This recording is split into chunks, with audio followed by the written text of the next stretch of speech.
because they're not, it requires work and effort, ladies and gentlemen, to put a live broadcast on, and I understand it, of course, the holidays as well.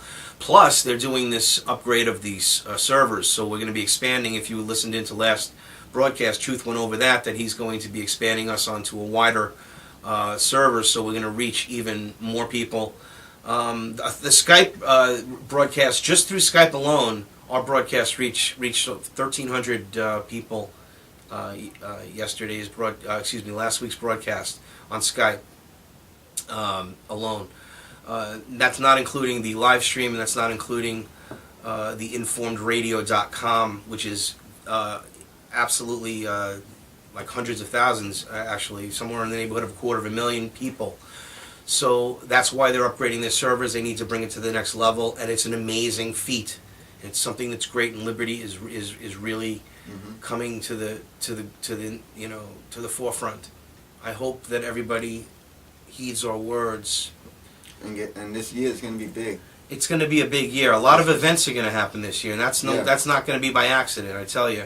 And just be skeptical about what's going to happen, and be decisive, and understand what we're warning against. And they're going to use an excuse to either to come like Katrina, basically. Yeah, pretty much like a Katrina type, savior type aspect. We're being attacked by something. Some threat that we have to give up further rights to. Listen, or the internet attack too. The internet attack could be that. It could be something that's as simple as that. That will just cause mayhem, and that's why we got, again, I mean, if they did that and they shut down the banking system, and people that are asleep are not prepared, they don't have resources or food, or or they depend on their debit cards, they're going to have trouble. If that is what there's going to be there. So I mean, somebody that's awake knows what to do. So here's what you should do if you're sort of on the edge of waking up here and you really don't know what's going on. And a lot of this might sound nuts, but trust me, one day you're going to be happy that you listened to me. Make sure that you have a supply of food. Now, canned food is good because it lasts for years and years. So, but make sure you have a lot of it. You gotta just watch out with cans because of the metal after a long time. Yeah. To get into it. Like I know tomatoes. The metal will get into the can after a certain time. But if you look on those cans... Glass bottles are the best, those mason jars. Well, mason jars are actually the best, you're right. But they have long storage cans where it's like 4 years, 3 years. That's good. eFoods Direct has packages where you can buy it. It's a little freeze-dried fruit. You just add water basically, and MREs, and that's all good. And it costs you like say $1,000. You can get like a 6-month supply of food, and that's. I mean, think about it. You buy a television set for $1,000. You don't even think about it. But would you buy $1,000 worth of food that fits literally in the size of a, basically in a suitcase? A little bit more than that. Yeah. I mean, it's like it doesn't take up. It's like takes up the space of an old television box. You know, the old wide boxes, so you can put a whole 6-month supply of food in there. You keep it in a cool, dry place.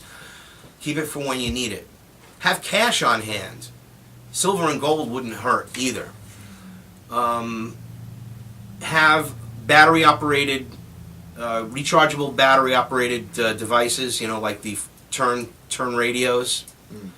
Have lights, flashlights. Probably the most important, weapons. Well, I didn't get to that yet, but water. Store water. Because water supplies, many of them are controlled electrically or computerized. So you should have a supply of water. Now, this sounds like terrorist activity, by the way. So I guess I'm asking every American to become a terrorist by protecting themselves against some trouble. Oh, you just reminded me. I could tell a great story. Go ahead. Actually, you just reminded me because it was a couple months ago. I was driving on 84 out to New York. And here it is. I just went to Cabela's, the big hunting store, with one of my friends, ex-military guy. I mean, this guy was elite SWAT team, like, you know, real deal. And, you know, I awakened him. So we were good friends, and he was like, let's go and we'll get, you know, so I'm getting all survivalist stuff. You know, I spend good money. I'm getting purifying water, machetes, hatchets, all type, rope, everything, fire starters. And I'm going now to New York to where I'm going to put my stuff. You know, I got a place out there. I keep my stuff. While I'm going, I happen to get pulled over, right? Oh, God. I get pulled over because the taillight's out, of course, something stupid like that. Cop comes, I roll down my window, I give the license. And he says, roll down your window more. Now, me knowing my rights and stuff, I know, like, I don't talk to cops. There's no point. Nothing you say, it's all a lie. Anything you say can and will be used against you in a court of law. They won't turn around and use it to help you. So, to me, it's just, this is all I'm required to do. Here's my license. Well, he didn't like that. Roll down your window more. No. He starts flipping out. Open up your door. So now he comes like, he's trying to open up my door and I have it locked. And I'm just sitting there, and I'm by myself. It's nighttime. I'm on the side of the highway. And this guy's like going crazy now. So now I'm like, all right, let me just open this door before this guy like tases me or goes crazy. Yeah. So I open up the door. I get out of the car. I'm wearing an arrested bankers and the Fed shirt, wearing this hat. Terrorist. And clearly a terrorist. I get out and he's like, get to the back of the car. And I go, am I being arrested? And he was like, get to the back of the car and put your hands behind your back. I said, so you're arresting me. What am I being arrested for? And he was like, I'm not arresting you, I'm detaining you. I said, what does that mean? I was like, what does detaining mean? You're putting handcuffs on me, you're arresting me. I want to know what I'm being arrested for. He was like, no, I'm detaining you, it's for your own safety. I was like, it's for my safety. I said, so for my safety, you're going to handcuff me and keep me here on the side of the highway. I said, no, it's for your safety. I said, I want to know what I'm being charged with. And he didn't care or like anything I had to say. He handcuffs me. He says, I'm going to search your car, this and that. So now I'm sitting there and I'm thinking, all right, this guy's obviously going to search my car. I'm handcuffed. I am arrested, not detained. I'm handcuffed at the back of my car. He's calling for backup. So I'm like, I might as well just say something. So I'm like, listen, since you're going to search my car, obviously, he's like, is there anything I'm going to find that I need to know about? Yeah, you're going to find a machete, a hatchet, rope, fire starter, this, that. I had like a lot of cash in an envelope. Right? So he's all like... Terrorist. Yeah, now it's like... Terrorist. Yeah, it's terrorist now. You're a terrorist. Like, that's why sweat was probably beading on his forehead. He was probably going, oh, this is what the Mayak report warned me about. And that's what I want to get. That's what I want to get to. So he's calling for backup. I'm waiting. So he goes... Terrorist alert! And I swear this is a true story, maybe 6 months ago. And he starts saying something like, oh, haven't you ever heard, tell, be honest, tell the truth to me, and, like, talk to the cops, and, we'll be good to you. And I just laugh. I'm handcuffed, and I'm just, like, laughing. And he's like, oh, what's so funny? I said, I was taught different. And he was like, what were you taught? I was like, I was taught I have the right to remain silent, and anything I say, and Ken will be, so I go into this whole speech. Again, right away, like, I'm like this threat. And he was like, are you part of the sovereign nation? Oh, yeah. And that's it. He must have really been shitting a brick. Yeah, and are you part of the sovereign nation? Now, I know they shoot cops. I'm like, exactly. I'm like, I'm not going to say any, I'm like, oh, yeah, they're what are you talking about? CBS News. CBS, 60 Minutes, I saw the 60 Minutes! Yeah. So, you're the terrorist! So this guy... You want liberty and freedom! I'm sorry, I'm just melting down here. But, so to finish the story, so this guy's here, all freaked out. So now this other cop comes, and he's like the short Italian guy. Right? And I'm sitting there handcuffed, back in my car. This guy's searching through, pulling out everything I have. Ripping at you. This is a big machete. I was like, oh, there's a bigger one in the store. So this guy comes and he's like, oh, how you doing? What do they sell them for? Yeah, so he's like, so how you doing tonight? And I'm like, oh, beautiful night out. How you doing, And right away he looks at me all weird. And he was like, what's going on here?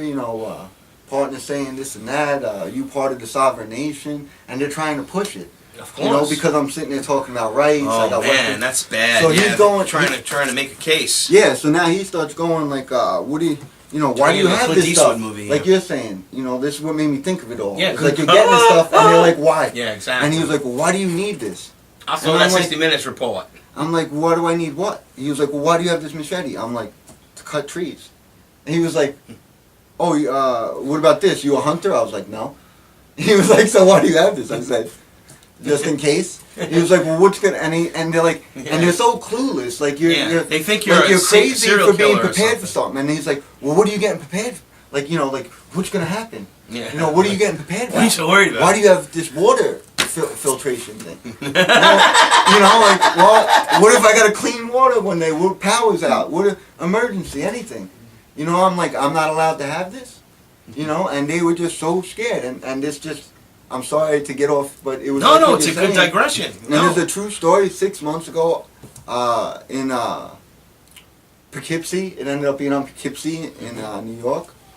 No, Fishkill. the police literally are absolutely tuned to this because they've been prepped for this. They've been trained for this. This is what they're doing in those secret drills. This is what it's all about. It's about, you know, Americans. It's really this whole terrorism thing. This has come out over and over again. 9/11 was a fraud to break down the rights of the Constitution, destroy it, and bring in this world government which is coming. And blame us because we're fighting against it and we're the bad guys. And they will blow stuff up and blame people like the sovereign nation. I mean, look what they did. These two guys who obviously went a little bit. Listen, honestly, of course, they're out of their minds. These two guys that shot the cop. You saw that thing. Oh, the sovereigns. The sovereigns. Yeah. Now, but they use that as a demonization method, and it's also part of this propaganda. And these are two people that obviously have a problem, but. You know, technically, they consider themselves sovereigns, and they want to deal with that under the law. Deal with it under the law. Don't just, you know, they're consider themselves sovereigns. Like if I was a police officer, I would have said, okay, this is your sovereigns, all right. Take down there, and you know, they gave him this big sovereign thing. Yeah, I remember he got up like. You know, it wasn't enough. I said, I would have said, okay, you're sovereigns. I clearly, I mean, now personally, the guy probably never saw or thought of anything. The cop wasn't educated. Didn't know about it. Didn't know that there really technically is a right to be sovereign. People have to understand this. This is part of their whole movement. But again, they become a militia. They become a militant type aspect to look as a threat. And it's really not. It's a concept. And technically, the Federal Reserve and all this stuff and all this taxing the labors of the people, this is all unconstitutional. We are not speaking, we're not lying here. We're not terrorists. We're truth seekers. We tell the truth. We reveal the fact that these are frauds. We're patriots. We're patriots. Real patriots. We are the true aspect of a patriot. You know, we literally pledge our lives, our fortunes for our country, in the real sense of the word, not for corporate interests, not for slick politicians, not for greedy bankers, but for my neighbor's kid next door, and for my son, and for his son, and for his grandson. This isn't a joke, ladies and gentlemen. This is no joke. They are after everything. They'll take away property rights. They'll make it impossible to become a homeowner. It's going to be impossible soon for most people. I mean, exactly. To pay your property tax and everything. The property tax is another fraud. They're just one fraud on top of another fraud. It's only been instituted in the last 70 years or so. That's what I will say. How do you own something where, if you own it, then you own it? How do you own something and then it's like, well, if you don't pay all this tax, then I could take it? Well, then I really never owned it. I'm kind of exactly. It's leasing. It's the whole. It's really. I mean, if you really break it down constitutionally, you don't own it if they could take it from you. Right. It's turning into this socialism with a fascist fist. It's going to be this like socialist fascist. You know, Stasi. Like it's worse than Stasi. Even the Stasis weren't as up our ass as these people are. And you have these sister city programs like they had in Torrington. The Chinese people came here last week. Oh wow, Sister City, you know, and they makes the front page of the newspaper. And then, you know, I bitch and moan to Ryan Bingham, the mayor, about this, and Facebook posts and everything. It's ridiculous. I mean, this is globalism. They're fucking China. You're comparing China, where they have affluence because of the factories and all of the good things going on there. Now, what are we going to learn from China that they learned from us and took from us here in Torrington? Where there were factories, this place 40 years ago was everybody was of means. People had money. It was a thriving town. It's been killed. Now all industries in China. All industries in China. Connecticut's totally been destroyed. If it wasn't for the financial service sector, Connecticut would be in the toilet. And that's a fact.